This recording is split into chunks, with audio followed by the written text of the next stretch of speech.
ปริญญาเอกไสยสมพรพรหมวิหารประธานสภาแห่งชาติประธานคณะสมาชิกสหพันธ์รัฐสภาสากลแห่งสาธารณรัฐประชาธิปไตยประชาชนลาวกล่าวชมเชยเนื่องในโอกาสวันรัฐสภาโลกวันที่ 30 มิถุนายน 2025มื้อนี้ในโอกาสวันรัฐสภาโลกก็คือวันสร้างตั้งสหพันธ์รัฐสภาสากล IPU ครบรอบ136 ปี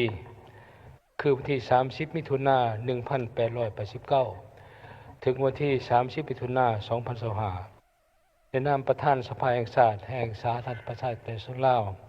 ในนามส่วนตัวข้าพเจ้ารู้สึกเป็นเกียรติและเป็นที่ชมชื่นเป็นอย่างยิ่งที่ได้มีโอกาสแสดงความชมเชยต่อวันที่มีความหมายความสำคัญระดับโลกในครั้งนี้สหพันธ์รัฐสภาสากลเป็นองค์การจัดตั้งรัฐสภาโลกที่มีสมาชิกทั้งหมด181ประเทศมีสมาชิกรัฐสภาทั่วโลก 46,000 คนในนั้นสมาชิกรัฐสภาเพศหญิงกวมเอา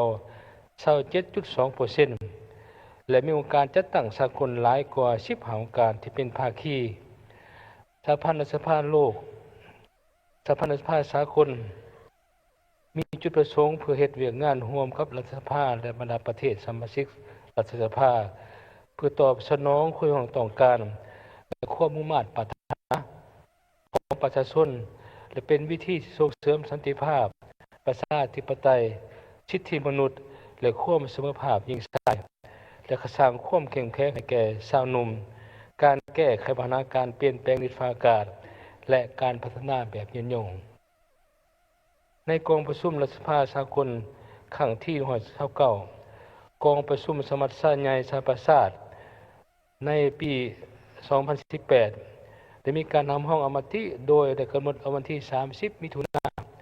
ของทุกๆปีเป็นวันรัฐสภาโลกของทุกประเทศสมาชิก IPU เป็นโอกาสระลึกหวนขึ้นปฏิบัติหน้าที่ในฐานะเป็นองค์การตัวแทนแห่งสิทธิและผลประโยชน์และความมุ่งมั่นปรารถนาของประชาชนและประกอบส่วนของในการส่งเสริมสันติภาพเสถียรภาพความมั่นคงและการร่วมมือเพื่อการพัฒนาแบบยืนยงทั่วโลกมาตรฐานเทียมถือหลักแพงนับแต่สาธารณรัฐประชาธิปไตยประชาชนลาวได้เข้าเป็นสมาชิกสหพันธ์รัฐสภาสากลในวันที่ 4 เมษายน 1990 สภาแห่งชาติลาวได้ตั้งหน้าเข้าร่วมเคลื่อนไหวอย่างห้าวหาญในกองประชุมใหญ่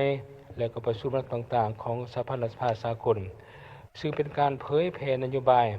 และการพัฒนาเศรษฐกิจสังคมของ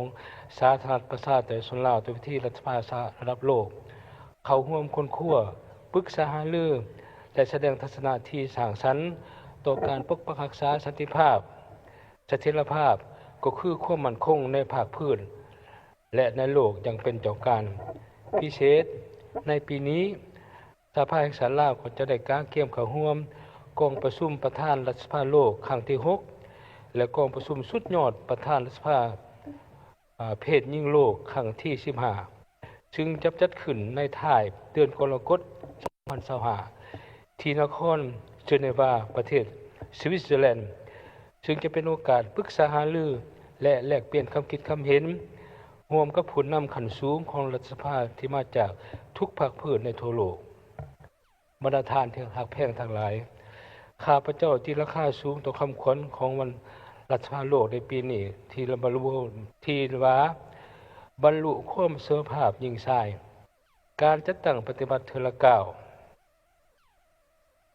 ซึ่งมีความหมายสำคัญหลายในการยกสูงบทบาทของเพศหญิงในการมีส่วนร่วมอย่างเต็มส่วนมีประสิทธิผลและรับโอกาสเท่าเทียมกันสำหรับการเป็นการนำในทุกระดับทุกหน้าเวียกและทุกตำแหน่งในการตกลงปัญหาสำคัญพื้นฐานทางด้านการเมืองเศรษฐกิจและ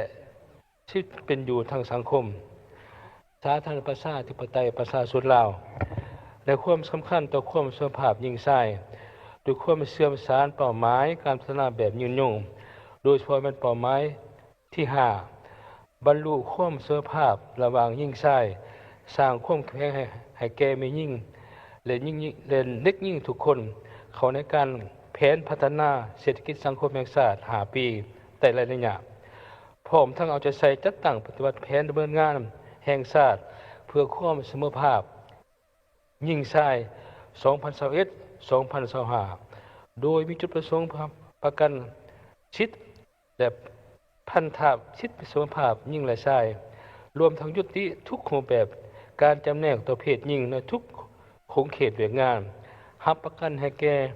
แม่หญิงเข้าร่วมอย่างเต็มส่วนในการเคลื่อนไหวการด้านการเมืองเศรษฐกิจวัฒนธรรมสังคมและครอบครัวอิงตามผลการเลือกตั้งสมาชิกสภาแห่งชาติสูตรที่9และสภาประชาชนขันแขวงสูตรที่2ผ่านมาพวกเขามีสมาชิกสภาเพศหญิงทั้งหมดเป็นว่า36 ท่านกวม21.9% อันนี้สมาชิกสภาแห่งชาติและสมาชิกสภาประชาชนขันแขวงทุกประเทศที่เป็นเพศหญิง150 ท่านเท่ากับ 30.48% โดยถูกจัดอยู่ในอันดับ111ของโลกและเป็นอันดับที่4ของอาเซียนจึงในการเลือกตั้งที่จะมาถึงนี้พวกเราหวังอย่างยิ่งว่าจะมีสสเพศหญิงและสสคหญิงเพิ่มหลายขึ้นกว่าเก่าเพื่อแสดงให้เห็นถึงบทบาทสำคัญในการประกอบส่วนต่อประเทศชาติบ้านเมืองของน้องแม่หญิงลาวพวกเราข้าพเจ้าขอถือโอกาสนี้เรียกร้องมายังบรรดาทานสมาชิกรัฐสภาองค์การจัดตั้งสากล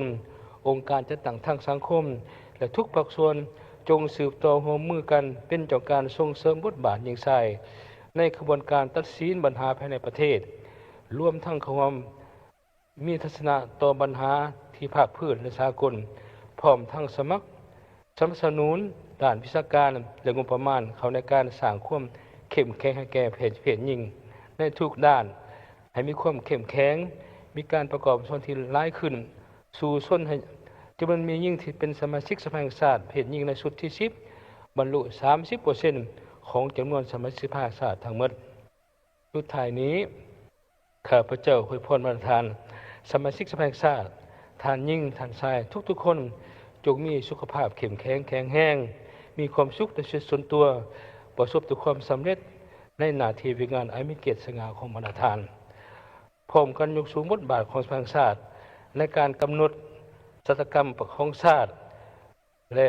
กำหนดชะตากรรมและของโลกให้มีความมั่นคงทางด้านสันติภาพและความชีวิไลขึ้นในอนาคตขอขอบใจ